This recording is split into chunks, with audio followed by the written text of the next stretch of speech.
حضرت سعد بن ابی وقاص، بخاری مسلم دونوں میں حدیث، حضرت عمر نے انہیں کوفے کا گورنر بنایا تھا، حاکم بنایا تھا۔ کچھ لوگ حسد کی وجہ سے نیک لوگوں پر تنقید کرتے ہیں، اپنے ذاتی حسد کی وجہ سے اللہ کے بندوں کو ستاتے ہیں، پھبتیاں کستے ہیں، زبانیں کھولتے ہیں، اور آپ فرماتے ہیں جس نے میرے ولی سے دشمنی کی میرا اعلان جنگ ہے۔ حضرت فاروق اعظم رضی اللہ تعالیٰ عنہ نے حضرت سعد بن ابی وقاص کو حاکم بنایا کوفے کا،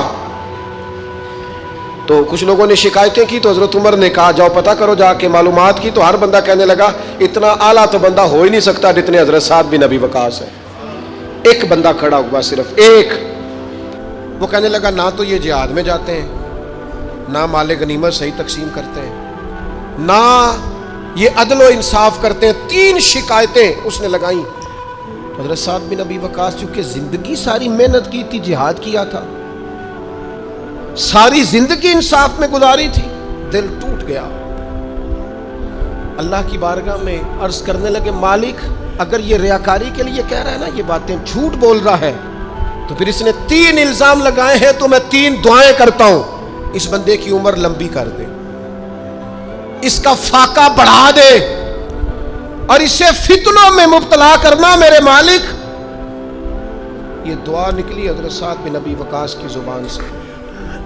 صحابہ اور تابعین فرماتے ہیں وہ بندہ اتنا بوڑھا ہو گیا، حضرت سعد بن ابی وقاص تو وصال کر گئے، بڑی شان سے دنیا سے گئے، لیکن وہ اتنا بوڑھا ہو گیا کہ اس کی بھویں جھک گئی تھی، اور فاقے کا یہ عالم تھا کہ فاقہ ختم ہی نہیں ہوتا تھا، اور فتنوں کا یہ حال تھا کہ بڑھاپے میں بھی معاذ اللہ چوکوں میں کھڑی عورتوں کو چھیڑ دیتا تھا، اور لوگ جوتے مارتے، تکلیف دیتے،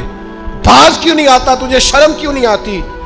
تو کہتا تھا لوگوں میں کیا کروں، مجھے حضرت سعد بن ابی وقاص کی بد دعا لگ گئی، میں نے ان کو ستایا، دل توڑا، اذیت دی۔ یہ یاد رکھنا زندگی خود بھی گناہوں کی سزا دیتی ہے، یہاں بھی زندگی خود بھی گناہوں کی سزا دیتی، یاد رکھنا، ذرا احتیاط سے منہ کھولنا کسی کے بارے میں، اللہ کے بندوں کے بارے میں اپنی زبانیں ذرا احتیاط سے کھولنا، ذرا خیال کرنا، کسی غریب کے بارے میں جملے سوچ کر بولنا، کسی کمزور کا مذاق اڑانا تو معاذ اللہ ذرا ہوش کرنا، اللہ سے ڈر کے بات کرنا، اس لیے کہ بڑی جلدی انصاف کا وقت آنے والا، بڑی جلدی حالات بدلنے والے ہیں۔ تلک الایام نداولها بین الناس، اللہ لوگوں کے درمیان دن بدل دیا کرتا ہے،